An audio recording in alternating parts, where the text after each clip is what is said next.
¿Se puede medir la fragilidad? Sí. Nosotros utilizamos un montón de herramientas para medir fragilidad. Entonces, ¿de qué va a depender qué herramienta, cuál es la mejor? Va a depender mucho para qué queremos buscar fragilidad, porque tenemos que intervenir si la encontramos, cuál es el objetivo de identificar esa fragilidad y para qué la podemos identificar. ¿Ah? Entonces, ese estado que les he explicado de vulnerabilidad. ¿Ya? Fragilidad no es una enfermedad, puede ser considerado un síndrome clínico o entidad clínica, estado de vulnerabilidad, que predispone a peores desenlaces clínicos. ¿Ya? Eso es fragilidad.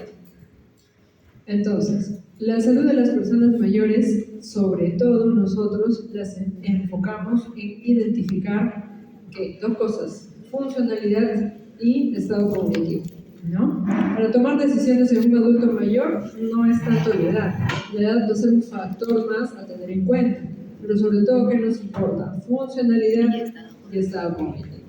¿Ya? Que lo hemos hablado ya en múltiples ejemplos, ¿no? Pacientes oncológicos, diagnóstico reciente, por ejemplo, cáncer de próstata con metástasis múltiple, ¿no? 70 años, pero por ahí de repente hipertenso, bien controlado, sin otras complicaciones, Bartel 90, 100, independiente, estado cognitivo, no hay deterioro cognitivo, entonces probablemente sea un paciente que pueda ser tributario a algún tipo de tratamiento, ¿no? De repente no configurativo, pero sí con fin de estabilizar la enfermedad y evitar mayores síntomas de esa enfermedad avanzada, ese cáncer avanzado, ¿no?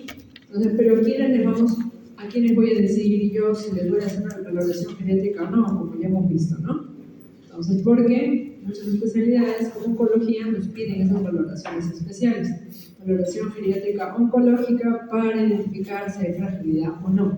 Incluso ya se habla de prefragilidad, fragilidad y leve, moderada, severa, avanzada, ¿no? Este cuadrito es muy importante que lo entiendan. Con este cuadrito van a entender mejor qué cosa es fragilidad. En la parte de arriba ven desde un adulto mayor caminando, funcional, independiente, hasta uno encamado totalmente, en el extremo izquierdo. Entonces, en la parte baja ven esas flechas, es la resiliencia. ¿Qué es eso? ¿Qué es resiliencia? La capacidad de ¿qué? Adaptación. Ya, la capacidad de adaptación frente a situaciones. A alguna situación, ¿no? Por ejemplo, en este paciente, miren, en el primer paciente del lado derecho, sin situación de estrés, los resortes dicen capacidad adaptativa y abajo la resiliencia. Sin situación de estrés, las flechitas están tranquilas, ¿no? Pues una persona con FIT, sin síntomas geriátricos, de repente por ahí alguna enfermedad crónica, pero que no le dificulta ni la funcionalidad ni el estado cognitivo. ¿Y cuántas flechitas de resiliencia hay ahí? Hay 5, ¿no? ¿Cuántos resortes hay ahí? 3. Robustos, sin movilidad. ¿Qué pasa si vienen los factores estresantes? ¿Ven ahí esas bolitas de rojo? Que pueden ser, ¿qué? Fractura, neumonía, cáncer, fallecimiento, duelo, cualquier situación estresante. ¿Qué va a pasar con la persona que tiene esa capacidad de adaptación? ¿Ven sus resortes? Tienen la capacidad de poder responder, de adaptarse. Y la resiliencia, casi las flechitas ni se mueven mucho, porque tiene esa capacidad de poder adaptarse a la situación adversa y poder responder. Miren el segundo espacio. Esa persona que ya anda con bastón, que ya anda con andador, que probablemente ya estamos hablando de una persona frágil. Miren cómo está esa resiliencia. ¿Cuántas flechitas hay? 3. ¿No? Sin situación de estrés, primero luego vemos el estrés. Sin situación de estrés, hay 3 flechitas en la resiliencia. En los resortes de capacidad adaptativa, dos resortes. Sin situación de estrés, probablemente con su bastón, todavía hace sus cosas en la casa. Situación de estrés, las bolitas rojas que lo aplastan en ese momento, que exigen al organismo a actuar todos los órganos más. ¿Qué pasa con esa resiliencia? Miren cómo se doblan esas flechas. Esos 2 resortes recontra doblados, ¿no? Entonces, ¿cómo va a ser esa capacidad adaptativa a esa situación de estrés? Más dificultosa, ¿no? Ahora miren en los últimos dos. En ese adulto mayor que ya está casi todo el tiempo en silla de ruedas o que está encamado la mayor parte del tiempo, que casi no se moviliza. Su resiliencia, una flechita. Su capacidad adaptativa, un resorte. Ocurre la situación estresante y miren, al fondo. No puede responder, ¿no? Eso es la fragilidad, ¿no? Para que puedan entender. Es ese estado que dice sin estrés y cómo el cuerpo va a responder ante la situación de estrés. No es lo mismo los pacientes que están al extremo derecho, que son los más fit, al que está al extremo izquierdo, que son los que tienen mayores dependencias. ¿Cuáles son los que más vemos nosotros? Los del medio. ¿Ah? Que esos son los frágiles. Los frágiles leves, los prefrágiles, los frágiles moderados. Eso es lo que más vemos, que son los pacientes más comunes. Que a simple vista no se puede saber si son frágiles o no, y que necesitamos identificarlos. ¿Por qué? Porque van a tener ese estado de vulnerabilidad que nos va a predisponer a peores desenlaces. Por eso son importantes para nosotros identificarlos.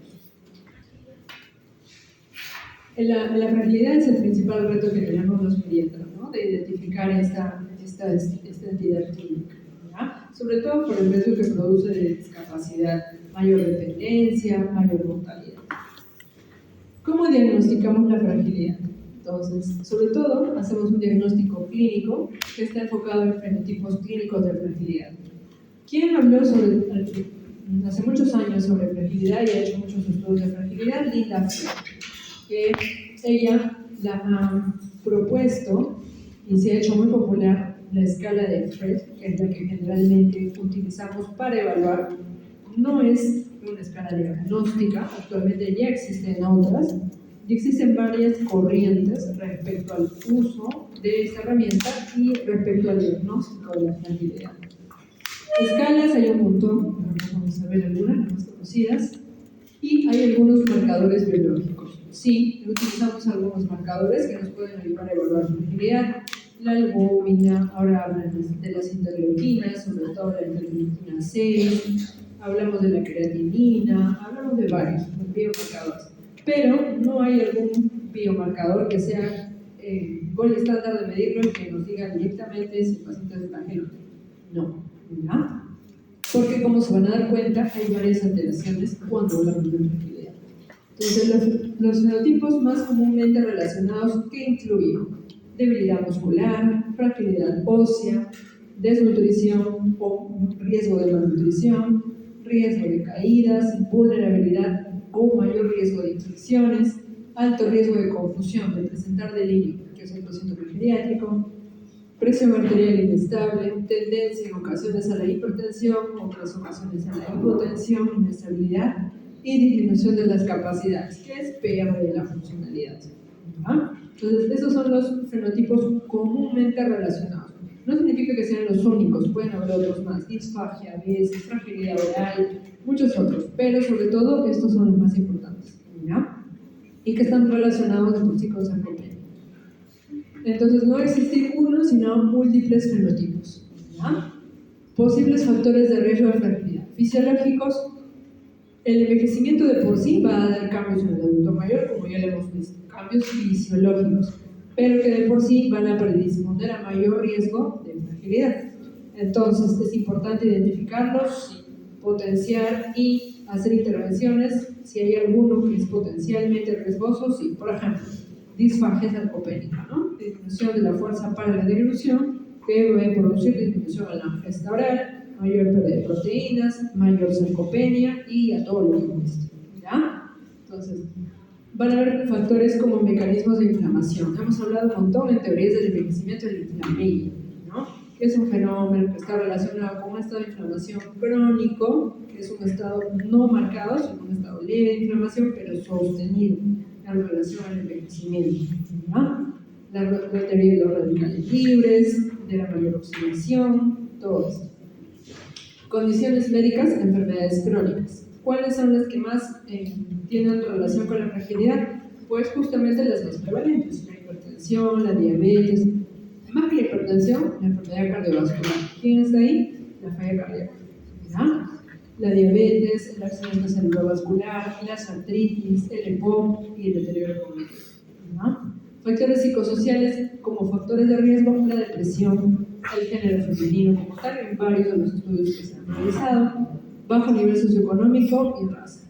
Sí, bajo nivel socioeconómico porque el hecho de que una persona, en los estudios que se hicieron, las personas que tenían índices socioeconómicos más bajos tienen mayor riesgo de fragilidad. ¿Por qué? No hay el mismo acceso a información y educación, no hay el mismo acceso a alimentación adecuada, a mucho menos ejercicio, ¿ya? Entonces, por eso es mayor factor de riesgo.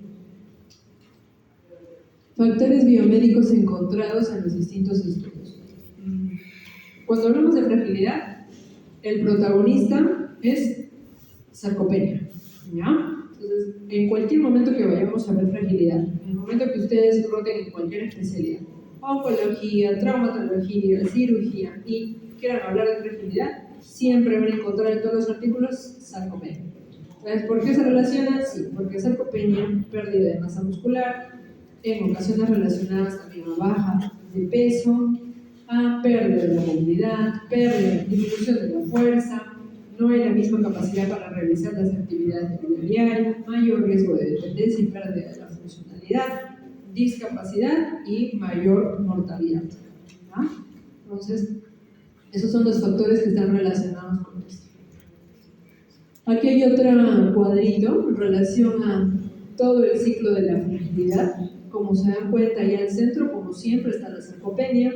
En relación a las causas que pueden estar relacionadas a producir sarcopenia, como por ejemplo la medicación, la polifarmacia, la alta comorbilidad, las hospitalizaciones previas, si de por sí hay pérdida de peso no intencionada, por otras enfermedades crónicas, la regulación neuroendocrina, anorexia por el envejecimiento o factores asociados a esto, que todo van a producir sarcopenia. Sarcopenia, de por sí, en su estudio fisiopatológico, dicen que produce un estado de inflamación crónica mantenida en el tiempo que lleva a la fragilidad. ¿Ya? Ahí está sarcopenia otra vez. Entonces, este término de fragilidad con el tiempo ha ido no cambiando, sino que más bien ha ido teniendo diferentes estudios. Entonces, hay, sobre todo, actualmente ya hay más formas de valorar esta sarcopenia, pero sobre todo lo que estudiamos es uno, los criterios del Fred, que es de Linda Fred, y los otros son los de Rothwood. Rothwood es un canadiense que hasta ahorita sigue haciendo estudios de fragilidad. Entonces, básicamente, ¿en qué se diferencia? Fred habla, sobre todo, del fenotipo de fragilidad. Y ella se enfoca en que fragilidad, sobre todo, va a caracterizarse por signos y síntomas. Otro, que va a ser un síndrome previo a la discapacidad. Así menciona ella que es fragilidad. Sin embargo, Rothwood, en sus estudios, no habla tanto de fragilidad como un estado de predisposición a algo, sino como un acúmulo de déficits. Entonces, es así que cuando evaluamos fragilidad desde la perspectiva de Rothwood, evaluamos órgano por órgano: sistema cardiovascular, sistema nervioso, sistema digestivo, uno por uno. Y de acuerdo a eso, evaluamos déficits. ¿Ya? Entonces, personalmente, a mí me gusta más la Rothwood, me parece que es más amplio, me parece que evalúa más, de forma más global de la parte clínica. La de Fred la veo más como una escala screening, pero con fines didácticos o educativos. Tienen que saber que Fred es una de las valoraciones que más se utilizan. En estudios que ustedes vean en pacientes oncológicos, todo tipo de pacientes, lo que más van a ver es, según los criterios de Fred, el paciente es frágil, ¿no? Entonces es lo que más van a ver. Ya Rothwood está tomando un montón de relevancia, con el COVID lo tomó más todavía, porque él hizo una escala que se llama Clinical Scale. Es una escala que permite valorar fragilidad de forma muy práctica, desde prefrágil, frágil, frágil, leve, moderado, moderadamente severo, severo y el paciente terminal y avanzado. Incluso, y lo vamos a ver más adelante, en su propia escala, él indica qué tipos de cuidados debería tener cada paciente. Este acá, ¿ya? Que es del 1 al 9. Por ejemplo, esta escala se utilizó mucho en el COVID para evaluar qué pacientes podían ir a UCI, adultos mayores, ¿no? Y qué pacientes no. Entonces, este estudio, por ejemplo, es el otro es canadiense, entonces se va a utilizar ahí. Después se utilizó en Estados Unidos, en Europa, y finalmente aquí también. ¿No? En muchas de las UCIs, para definir qué pacientes iban a ventilación mecánica y quiénes no, y quiénes entraban a UCI, se utilizó esa escala para adultos mayores. ¿No? Entonces, ¿cómo medimos la fragilidad? ¿Qué es lo más importante? ¿Cómo la evaluamos? Podemos utilizar fenotipo de Fred, que ya vamos a ver, teniendo en cuenta sobre todo 5 parámetros. Hay un montón de escalas, como les digo, las otras más conocidas es la de Roth. Y las que están ahorita, sobre todo las que más se utilizan actualmente, son las escalas basadas en índices. ¿Qué es eso? Una calculadora donde evaluamos órganos, los sistemas más importantes, edad, riesgo de malnutrición, y de acuerdo a eso sale una puntuación. Y de acuerdo a eso el índice nos dice si es una prefrágil, frágil, eso es lo que más se está utilizando ahorita, índice de fragilidad. ¿Ya? No es difícil, ahora con la ayuda de la inteligencia artificial es súper fácil. Es meter datos, pero claro que la inteligencia artificial no puede hacer la evaluación, la tenemos que hacer nosotros. ¿Ya? Entonces, bueno, ahí vamos a utilizar SPPB, por ejemplo. Cuando hacemos evaluaciones pediátricas utilizamos mucho SPPB, porque al oncólogo lo que le interesa no es que yo le ponga si el paciente ya es frágil, ¿y qué voy a hacer? Eso no significa que no le voy a dar química. Entonces, fragilidad, ¿qué significa? Yo lo tengo que poner, ¿no? Paciente con dificultad para realizar actividades de vida diaria en casa, que tiene un deterioro cognitivo leve. Pero ya no basta solo con que nosotros le digamos si es frágil o no es frágil, sino toda esa descripción que ponga también a la evaluación geriátrica. Y ellos dicen, no, si este paciente va a tener, probablemente, si es un paciente ya dependiente del moderado, se ve, ¿le voy a poder dar una quimio intensiva? No, porque probablemente no lo va a tolerar de la misma manera. Entonces, incluso nosotros evaluamos toxicidad de la quimio en relación a la fragilidad. ¿Ya? Entonces, Linda Frey, como ven acá, usó estos criterios. ¿Cuáles son esos 5 criterios? Subjetivos, ¿ya? Pérdida de peso involuntaria, aproximadamente de 5 kilogramos en el último año, ¿ya? O 10%, pérdida de más del 10% del peso. Agotamiento de debilidad. Señor, ¿usted puede caminar 10 cuadras solo? No. Incluso hay algunos que preguntan 3 o 4 cuadras. No. Ya, eso es un punto positivo. Disminución de la fuerza muscular. ¿Cómo medimos disminución de la fuerza? Idealmente dinamómetro, ¿no? Pero si no tenemos dinamómetro, test de levantarse de la silla, ¿ya? No podemos utilizar eso. Podemos utilizar Time-Up también, ¿ya? También se puede utilizar. A veces algunos utilizan también circunferencia de pantorrilla. Si sale menor de 31, es positivo. Pero ya existen estudios donde dice que es varón 34 y mujer 33, ¿ya? De circunferencia de pantorrilla. Esas cosas así tan rebuscadas, no les voy a preguntar en tu examen porque eso no es objetivo para ustedes, pero sí tienen que saber escala, que existen dos escalas importantes, dos corrientes importantes de fragilidad, para medir fragilidad.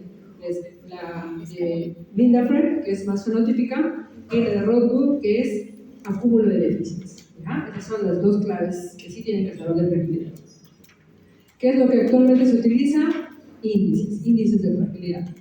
Que no son difíciles, pero no es objetivo para ustedes. ¿Ya? Que sepan que hay, sí, pero no es para que ustedes lo sepan de memoria ni se los aprendan. Y lo otro de Linda Frey es actividad física reducida o inmovilidad. ¿Puede usted caminar solo de su cama al sillón y del sillón a la cama con dificultad o con ayuda? Positivo. ¿Ya? Velocidad lenta para la marcha. Ahí se puede medir velocidad de marcha. ¿Ya? O sentada para también que sí. Si tenemos 3 o más, es positivo para fragilidad, según lo que dice la escala de Linda Frey. Solamente te dice frágil o no frágil. Incluso algunos han adaptado esta escala y hablan de que 2 ya es prefrágil, 0 o 1 es normal, 1 es prefrágil, 2 es prefrágil y 3 o más frágil, ¿no? Pero es muy subjetivo evaluar así a un paciente, ¿no? Pero es la escala que empezó y es la que más se utiliza y es muy conocida. Ahí al costadito están más características, más especificadas.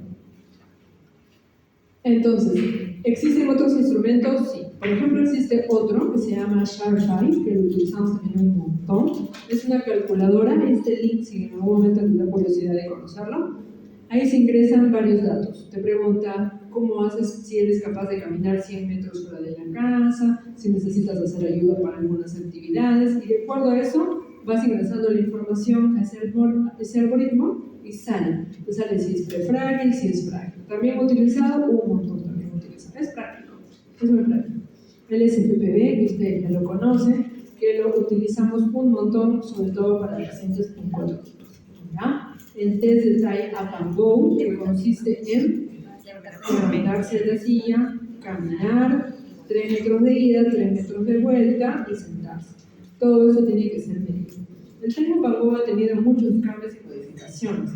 Al principio se consideraba que si era menor de, si lo podía hacer en más de 9 segundos, era fragilidad. Actualmente eso ha cambiado, ¿ya? Se supone que cuanto más rápido lo haces es porque estás más fit, ¿no? Entonces se supone que lo ideal era hacerlo en menos de 9 segundos. Si tenías más de 9 ya hablabas de fragilidad, ¿ya? Entonces, pero eso ha ido cambiando. ¿Por qué? Porque, como les dije, el performance de cada lugar es distinto. No es lo mismo paciente europeo que americano, que asiático, que africano, que latinoamericano. Y en el mismo Latinoamérica también la diversidad es grande. Y en nuestro mismo país no es lo mismo alguien de la selva, de la costa y de la selva. ¿Cierto? Entonces, ¿qué deberíamos hacer idealmente? Coger una de estas herramientas y validarlas en nuestro país, ¿no? En nuestra comunidad que vayamos a intervenir. Pero actualmente ya se habla de que si es más de 20 segundos que demora el paciente en realizar la prueba de Try-Up-and-Go, ya se habla de fragilidad severa, ¿ya? Algunos autores dicen que entre 14 y 20 se habla de fragilidad como tal, y que idealmente menos de 11 se considera como normal. Entonces, eso con las nuevas revisiones que se han estado realizando, ¿ya? Entonces, respecto a eso, no les voy a preguntar exactamente cuánto es menos o cuánto es fragilidad, porque esto es bastante inespecífico en todas las revisiones que hacen, ¿ya? Escala G8. Esta es una escala oncológica específica que nosotros utilizamos. Está basada en 2 líneas. Evaluamos la nutrición, la fragilidad en relación a la movilidad, la cognición, la depresión y las comorbilidades y enfermedad. Entonces, ¿qué es lo que pasa? Que hay muchos pacientes que son diagnosticados de alguna enfermedad oncológica y van con el oncólogo lo vemos caminando, lo ve súper bien, pero tienen enfermedades aparentemente de fondo, diabetes, hipertensión, no lo sé. Pero aparentemente lucen bien. Generalmente mayores de 75 años. Entonces, ¿qué hacen? Interconsultan geriatría para valoración geriátrica integral para identificar si hay fragilidad o no, porque a simple vista no parece, no estoy seguro, ¿no? Pero tiene varias enfermedades. Entonces, nosotros ahí hacemos estos cuestionarios, uno es el G8, otro es el DES-13, que son cuestionarios de screening, en el que nosotros identificamos qué pacientes necesitan valoración geriátrica y quiénes no, porque a veces en nuestros cuestionarios sale que el paciente tiene bajo riesgo de fragilidad, entonces ya no necesitamos hacerle una valoración geriátrica extensa, que son los pocos. En su mayoría sí sale alterado, y a la mayoría generalmente les terminamos haciendo una valoración geriátrica ampliada para identificar qué cosas están mal, ¿no? Qué dominios están mal y qué intervenciones podemos realizar. Antes de, por ejemplo, ¿no? Si van a recibir un tratamiento oncológico específico, si van a ir a una cirugía, incluso creo que les comenté que incluso ahora, antes de hacer algunas intervenciones cardiológicas, como por ejemplo el TAVI o las endarterectomías, también se utilizan valoraciones geriátricas, ¿no? Y hay específicas para cada uno y que cada vez se están utilizando más. Incluso, por ejemplo, para cirugías, para cirugías de próstata, para cirugías de litiasis vesicular, incluso en pacientes mayores de 80 años, que a veces por la edad o porque le ven 2 o 3 enfermedades no se quieren operar, porque le dicen, no, mucho riesgo. Entonces, ¿pero cómo evaluamos ese riesgo? No está al azar, evaluamos fragilidad de esos pacientes, ¿ya? Y cada vez hay más scores y más herramientas para poder evaluar de forma adecuada. y no ser tan así como que al ojo, ¿no? Ese es BES 13, que también tiene varios parámetros que tomamos en cuenta. Ahí, por ejemplo, sí, esta es una de las que más usamos. Se fracciona el puntaje de acuerdo a la edad. Si, por ejemplo, tienes de 75 a 84 años, es un punto, pero mayor de 85 de por sí ya es 3 puntos, ¿no? Entonces, generalmente cuando son más de 3 puntos, la indicación ya es hacer una valoración geriátrica ampliada. Entonces, de por sí, cualquier paciente mayor de 85 años, sí o sí, que va a someterse a un procedimiento o posibilidad de procedimiento oncológico, pues sí les hacemos sí o sí valoración geriátrica, porque el riesgo de fragilidad es mucho mayor, ¿no? Preguntamos autopercepción de su salud, qué actividades de la vida, instrumentales de vida diaria hacen, por ejemplo, comprar, utilizar dinero, realizar trabajos ligeros en casa, transporte, bañarse. Cuando ustedes lean estas escalas en estudios que hay, se van a dar cuenta, si entendieron bien qué es Bartel, qué es Lauto, se van a dar cuenta por qué preguntan ese tipo de cosas, ¿ya? No es lo mismo preguntar, ¿usted se baña solo o no?, que preguntarle, ¿usted cocina o no? Si se dan cuenta, uno es una básica de vida diaria y el otro es un instrumental. Ajá, entonces, por eso es importante que sepan, que no sepan de memoria, pero que sepan a qué se refiere, porque si no, no van a poder interpretar bien los estudios, ¿ya? Entonces, después, pregunta, ¿no? Levantarse o cargar objetos de más de 10 libras de 5 kilos aproximadamente. Manipula objetos, camina 500 metros, y más o menos realizar trabajos pesados en casa. ¿Qué trabajo pesado es en casa, por ejemplo? ¿Cómo le preguntaría? Cocinar, lavar la ropa, no con lavadora. Subir las escaleras, ¿verdad? Y de acuerdo a eso es una puntuación.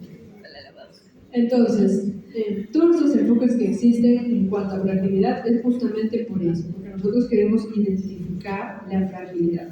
No solamente la fragilidad cuando ya se manifiesta y hay un problema que hizo que fuera a hospitalizarse, sino previamente a este proceso agudo, ¿no? Lo ideal es que identifiquemos fragilidad en comunidad, en consulta para intervenir y tratar de disminuir al máximo el riesgo, ¿no? De la dependencia funcional, del menor riesgo de mortalidad y efectos adversos del tratamiento al que el paciente se vaya a someter, ya sea cirugía, ya sea quimio, ¿ya? Entonces, como les expliqué, había dos enfoques, ¿no? Uno, sobre todo relacionado a fragilidad con un síndrome.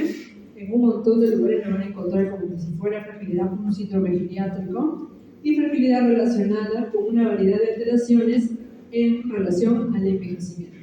No es lo mismo cuando un paciente tenga más edad, es más frágil. No es así, no necesariamente. Puede tener un paciente de 65 o 68 años que le da hipertenso, que le da una hemorragia cerebral por la hipertensión mal controlada, y finalmente se hospitaliza y hace una neumonía aspirativa. Al final queda como 25 días hospitalizado, pérdida de masa muscular, sarcopenia, encima queda hemipléjico con disartria, y al alta sale con una dependencia total. Hace terapia física, mejora cierta parte de la funcionalidad y regresa a un Bartel, digamos, de 40 a 50, es una dependencia moderada, ¿ya? Si él tiene un Bartel 100, pero con todos estos eventos que le pasó, es un Bartel 50, una dependencia moderada. No volvió a su estado basal previo. Pero este paciente, todas las situaciones que le pasó, ¿qué condicionan? Que si antes no era frágil, ahora sí lo sé. Que si antes no tenía sarcopenia, ahora sí lo sé, a pesar de que tenga 64 o 25 años. Y así como puede haber pacientes que yo los he visto, de 90, 94 años, que se hospitalizan por una neumonía con insuficiencia respiratoria marcada, con necesidad de oxígeno alto flujo, 10, 14 días de tratamiento antibiótico, salen con dependencias moderadas, generalmente van de 40, 50, teniendo un parte previo de 90 o de 100, pero que pasa la situación aguda y se recupera y vuelven a su parte de 80 o de 90. ¿Ya? Entonces sí hay. Entonces tú dices, pero ¿cuál es la diferencia? Si al final ese señor tiene 94 años, se supone que le debería ir peor que al otro que tiene 65. ¿Qué pasa? ¿Qué es la diferencia? Algo que no se puede medir. está acá, que no hay forma de medirlo, ¿no? ¿Qué son estos resortes? Reserva funcional, ¿no? Reserva funcional, capacidad vital, que hasta ahora no hay forma de medirlo. Biomarcadores dicen que podrían medirlo, pero aún no hay uno que mida eso, que es la capacidad que tiene nuestro cuerpo de adaptarse a una situación estresante, 1 y 2, y la capacidad de respuesta, ¿no? Que lamentablemente todavía no se puede medir, y que solamente lo vemos cuando ya el paciente pasó de situación aguda y vemos cómo queda, ¿no? Entonces, eso es lo importante en fragilidad.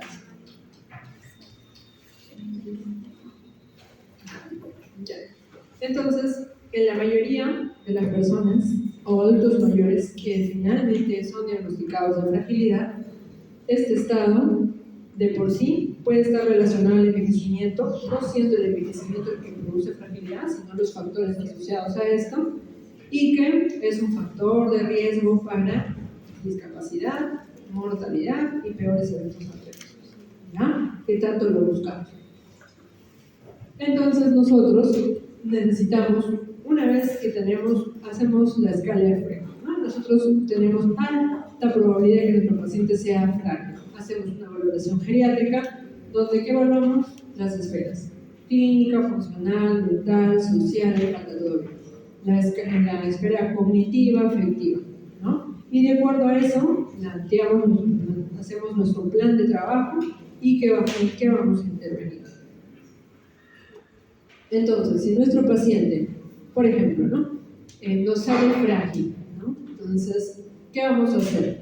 Uno, evaluamos con la valoración geriátrica. En la parte clínica, ¿qué encontré? Polifarmacia. ¿Qué vamos a hacer con la polifarmacia? Entonces vamos a hacer una evaluación para ver qué medicamentos podemos quitar, ¿no? Qué medicamentos podemos prescribir. Entonces, de repente hay algunos por ahí que ya no me convienen porque están disminuyendo el apetito, están produciendo más caídas, más inestabilidad de la marcha, entonces los voy a prescribir. No es hacer al azar, sino hay que valorar bien. Entonces voy a prescribir ahí algunos medicamentos. Valoro la parte nutricional. Mi paciente me sale que tiene un riesgo de malnutrición. Entonces, ¿qué voy a hacer? Una intervención nutricional. ¿Para qué? Para evitar que pierda más masa muscular y pierda más peso, sobre todo masa muscular, ¿ya? ¿Qué voy a hacer? Verificar el MNA Short Form, que es una escala que nos ayuda a verificar, identificar si hay riesgo de malnutrición o ya hay malnutrición, y voy a generar una intervención. Con la ayuda del nutricionista voy a dar la cantidad necesaria de calorías y de proteínas que mi paciente necesita, ¿ya? Entonces, igual, paciente con dismovilidad, ¿qué quiere decir? Usa bastón. ¿Por qué está usando bastón? Porque tiene miedo de caerse. ¿Por qué? Tiene mareo. ¿Qué tiene? Base de sustentación amplia. De acuerdo a eso voy a intervenir en ese sitio. Entonces la idea de identificar fragilidad no es solo ponerle al paciente el título de frágil, prefrágil, frágil, severo, no sé. Es ver qué voy a intervenir y qué está condicionando esa fragilidad. Paciente con falla cardíaca, con edema en miembros inferiores. ¿Qué es lo que tengo que hacer ahí? Que ya no camina mucho ni se moviliza mucho por la disnea. Manejar la falla cardíaca, ¿no? Optimizar el uso del medicamento. Entonces ahí le pondré furosemida, espironolactona, no sé, la pagliflozina, y ya veré. Pero lo que tengo que hacer es compensar la enfermedad crónica para disminuir los síntomas y con eso mejorar la funcionalidad, ¿ya? Entonces, de la parte clínica. La parte social, tengo que ver que haya soporte. ¿Para qué? Para que haya adherencia, para que cumpla la dieta, para que cumpla todo lo que yo voy a hacer, todo lo que voy a implementar. Si es un adulto mayor que vive solo, deprimido, quedó en duelo hace poco, no va a servir más intervención. De nada sirve que le va a pasar por el mejor nutricionista, le pongas el mejor plan. Te demoraste 2 horas en hacer tu plan, pero si no hay quien lo acompañe, no va a seguir el plan, ¿no? Entonces, por eso es que tiene que ser integral, ¿no? Entonces, recuerda, no solo importa la fragilidad, sino es qué voy a hacer con la fragilidad. Intervenciones. Sin intervenciones, no hay soluciones, ¿verdad?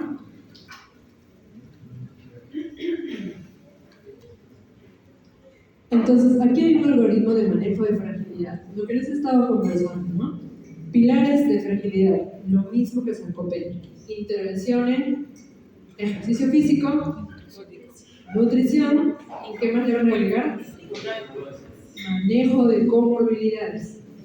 ¿Ya? Claro, control de polifarmacia, ¿no? Manejo de comorbilidades. ¿Ya? Entonces, de nada sirve que yo a mi paciente cirrótico le digo, al señor no puede comer mucha proteína tampoco, es un CHC. ¿Qué voy a hacer? Me voy a mandar a comprar este Enterix hepático que está más de 100 soles, perfecto, bien nutrido lo tengo, ya, listo, pero no le manejo los edemas, no favorezco la movilidad, ¿no? Lo tengo encefalopático porque no hace deposición diaria, está desorientado, no obedece la orden, no obedece la orden, ¿no? Entonces el manejo es integral, ¿ya? Acuérdense de eso. Ya, entonces, lo ideal siempre es que evaluemos a los pacientes de una forma global, no de forma aislada. O sea, como ya les he explicado muchísimo anteriormente, los pacientes van a muchas especialidades. Cuanto más enfermedades tienen, más medicamentos toman y a más especialistas van. Lamentablemente, no todos los especialistas, algunos manejan de forma adecuada los adultos mayores. Solamente le dan su bolsita de medicamentos y ya usted cumpla. Si lo va a tomar, no lo va a tomar, va a comprar, no lo va a comprar. No, muy pocas veces lo evalúan. Interacciones farmacológicas hay un montón. Que lo ven los adultos mayores, más todavía, ¿no? Por todos los cambios que hay en la depuración de los medicamentos, en el metabolismo hepático y en la depuración renal, ¿no? Entonces hay que tener en cuenta todas esas cosas para evaluarlos. En cuanto a fragilidad, lo que les tiene que quedar claro es que fragilidad es un estado de vulnerabilidad. ¿Por qué nos importa? Porque es un factor de riesgo para discapacidad, de mayor mortalidad y de peores desenlaces en momentos de situaciones agudas. Ustedes reflexionan, aprenden y hacen introspección de este cuadrito y van a entender todo lo que es fragilidad. Y van a entender todo lo que es abordar a un paciente frágil. ¿Ya? Entonces,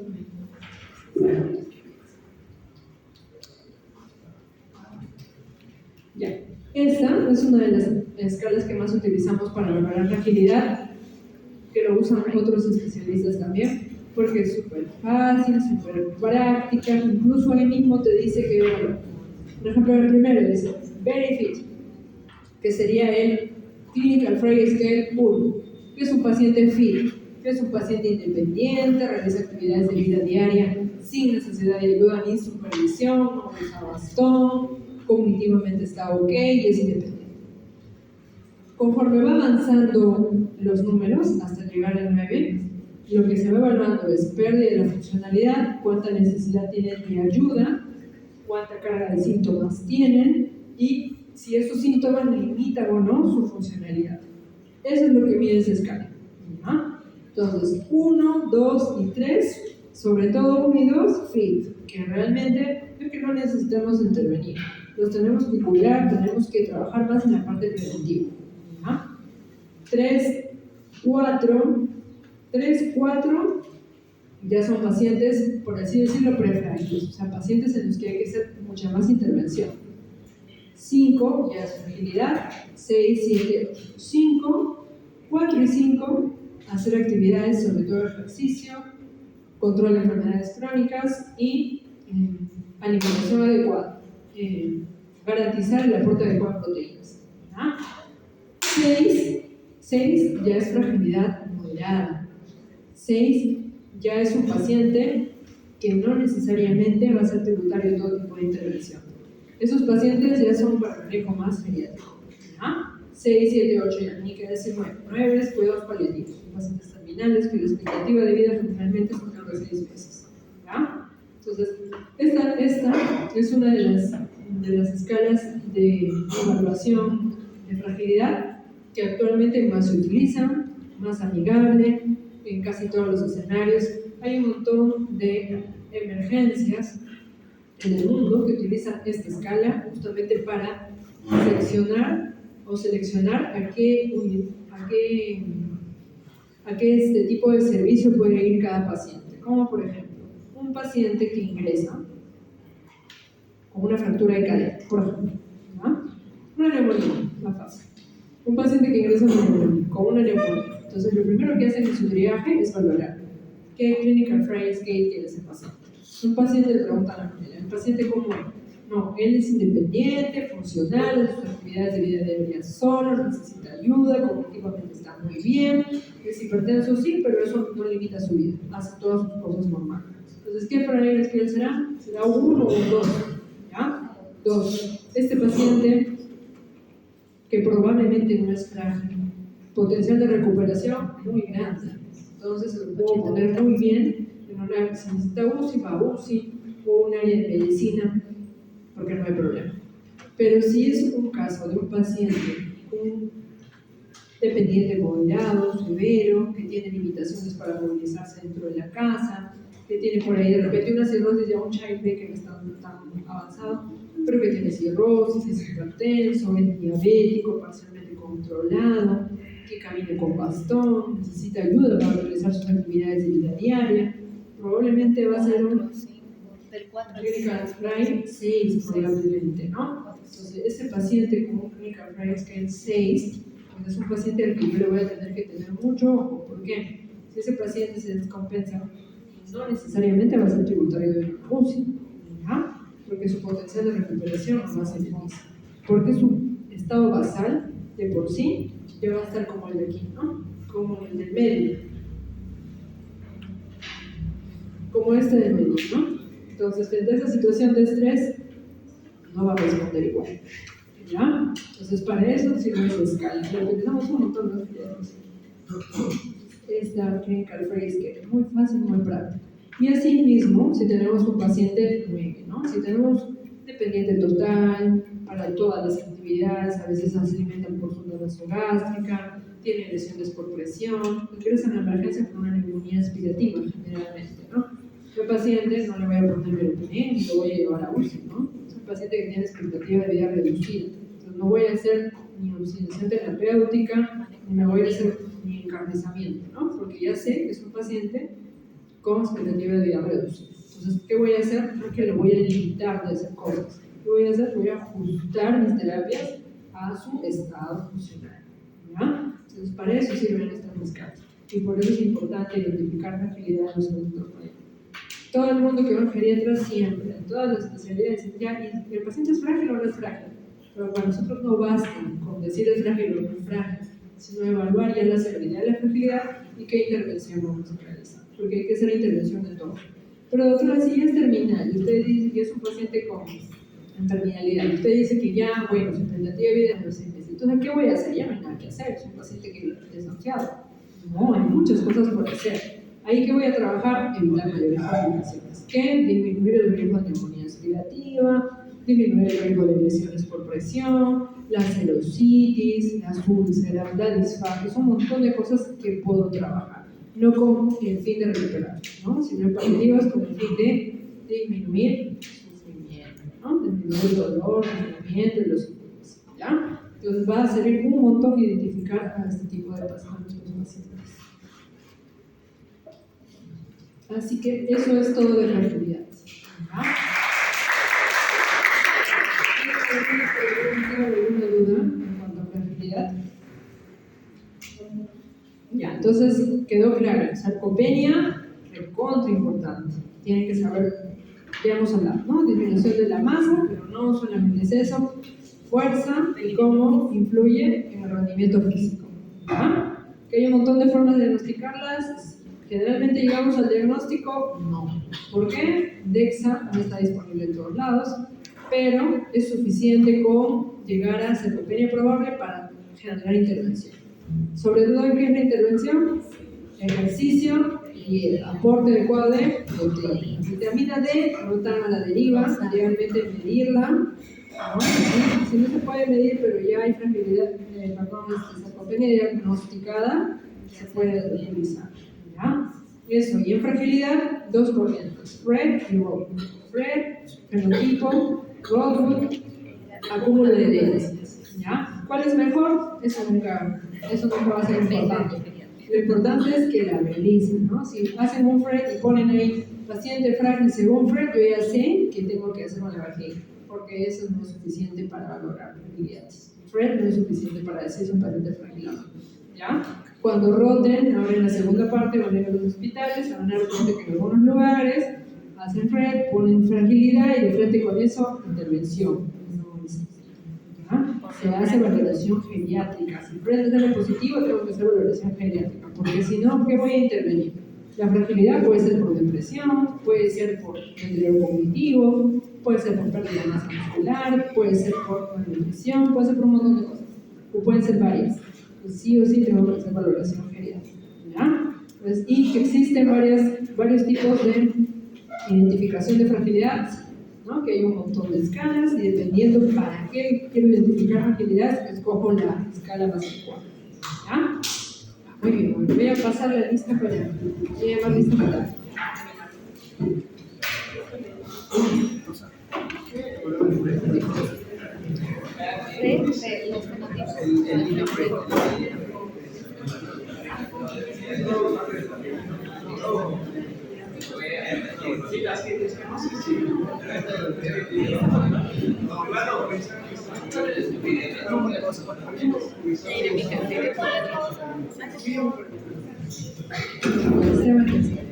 Discapasa autista